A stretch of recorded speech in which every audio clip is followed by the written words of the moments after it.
transmitiendo desde San José, Costa Rica. El primer noticiero nacional que analiza la realidad desde una perspectiva independiente. La otra cara, la noticia soberana. Les damos la bienvenida a una nueva edición de La Otra Cara. La noticia soberana. Soy Leda García.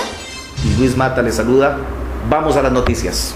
Movimiento Social gana pulso y puede decidir sobre el TLC. Tribunal Supremo de Elecciones aprobó el referéndum. El gobierno contra las cuerdas. Fallo del Tribunal Supremo de Elecciones lo obliga a convocar referéndum vía decreto sobre el controversial TLC.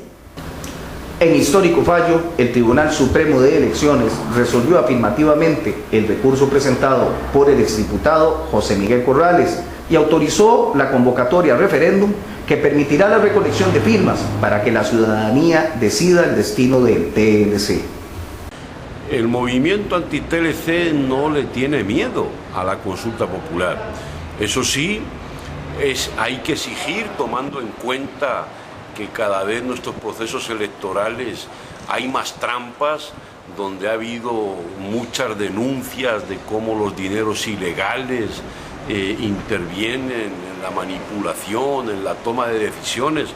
Es la hora de exigir condiciones. En primer lugar, se debe respetar la iniciativa popular, primero en tiempo, primero en derecho. No se suspende el trámite parlamentario en esta materia hasta que se produzca la convocatoria formal al referéndum. Y de producirse esta, solo suspende la votación.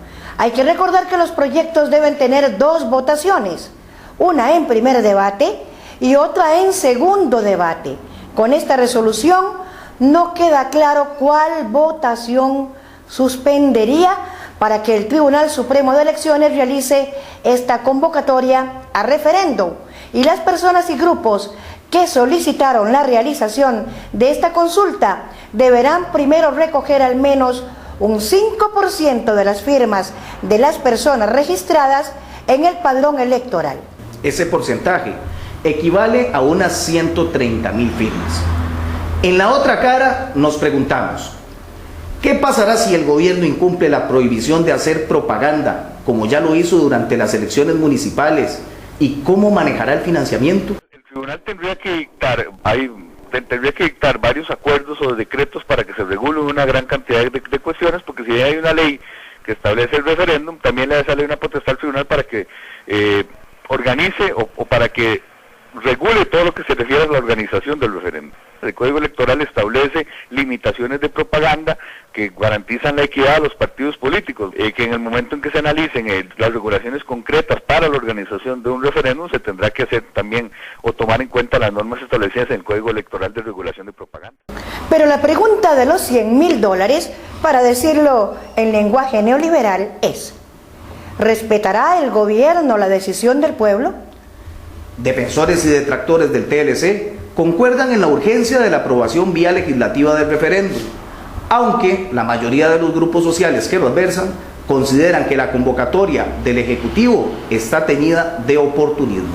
Y ahora, la pregunta del millón, para hablar a lo tico: ¿por qué el Tribunal Supremo de Elecciones tenía ya presupuestada la suma de 1.457 millones para financiar el costo del referéndum?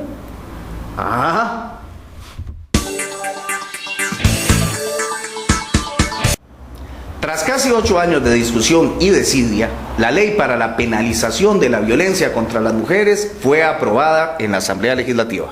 Efectivamente, Luis, el proyecto establece penas que van desde los 6 meses hasta los 35 años de prisión para quien asesine, viole, maltrate o denigre a una mujer en el caso de que tenga algún tipo de relación de pareja con ella. Cada vez seamos también un pueblo más solidario y más consciente de que no es así nomás que se puede andar violentando a las mujeres, discriminándolas, y que pueden seguir en impunidad. La agresión contra las mujeres involucra la violencia física, sexual y psicológica que se da en pareja y o el acoso de quienes no aceptan un no por respuesta. Por ejemplo, violencia en público, violaciones generales, abuso sexual y hostigamiento laboral y sobre todo prostitución forzada. Siempre lo hemos intentado y siempre que ha habido una masacre parecida lo hemos vuelto a intentar.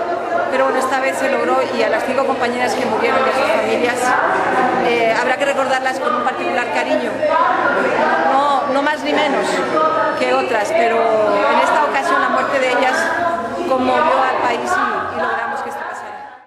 Y es que en el 2006 murieron 43 mujeres por femicidio, figura esta que aún no se encuentra en nuestros códigos penales, pero en lo que va del 2007 se cuentan ya 8 casos. No sabemos si esta terminología pueda provocar en algún momento que la Sala Cuarta se manifieste en contra de la ley ya aprobada en segundo debate. Como suele suceder, un sector del movimiento libertario, cuyas caras visibles son Mario Quirós, Mario Núñez y Luis Barrantes, se opusieron a esta ley. Llama nuestra atención la ausencia durante la votación de ese proyecto de la diputada Evita Arguedas, antigua militante del Partido de Liberación Nacional y hoy jefa de la fracción libertaria. La nueva consigna, coherencia, no el TLC, que es violencia contra las mujeres. Estudiantes piden al gobierno acciones para el área social y el aumento de presupuesto para el sector educación. Y es que los estudiantes de secundaria y universitarios aseguran que el presidente de la República debe cumplir con su promesa de gobierno e impulsar proyectos de ley para el bienestar de la educación.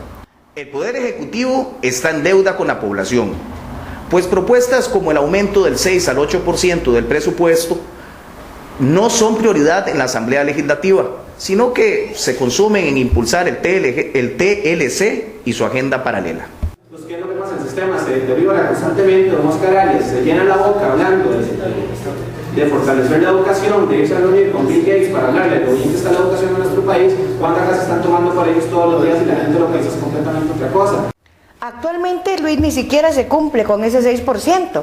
Y es más, el inicio del presente ciclo escolar es tal vez lo que más preocupa en los últimos años. Imagínense ustedes que escuelas, colegios no cuentan ni siquiera, y al día de hoy, con educadores, con la infraestructura adecuada. Hay denuncias por abusos por parte de los directores y lo más alarmante, nombramientos por afiliaciones políticas a familiares y allegados, incluso a diputados de la República. Los estudiantes, al igual que otros sectores opositores a las actitudes del gobierno de Oscar Arias, vienen tomando acciones para exigir cambios en la administración. Lo lamentable es que los medios de comunicación tradicionales generalizan los actos violentos de unos pocos. Lo que tratan es como de destacarnos por puntos débiles, nada más para darnos una mala opinión pública, para que la gente no nos apoye, para reducir la coyuntura en general que hay y que no podamos, no sé, salir a la calle, manifestarnos. Así ponen al día a la población nacional. Si el Ministerio de Educación tiene recursos para investigar y levantar el listado de los educadores que se unieron al paro del pasado miércoles 21 de marzo, también tiene recursos para investigar los actos de corrupción en los nombramientos o no. Gracias por habernos acompañado en una entrega más de La Otra Cara y le recordamos que en la Noticia Soberana usted corre la voz. Nos retiramos despidiéndonos y pidiéndole a todos ustedes que firmen una propuesta para que todos los que dicen que esto lo financia el gobierno de Venezuela se les cumpla, que se les cumpla. Que se les haga realidad, que nos hagan un cheque, un depósito. Hasta una próxima entrega de La Otra Cara.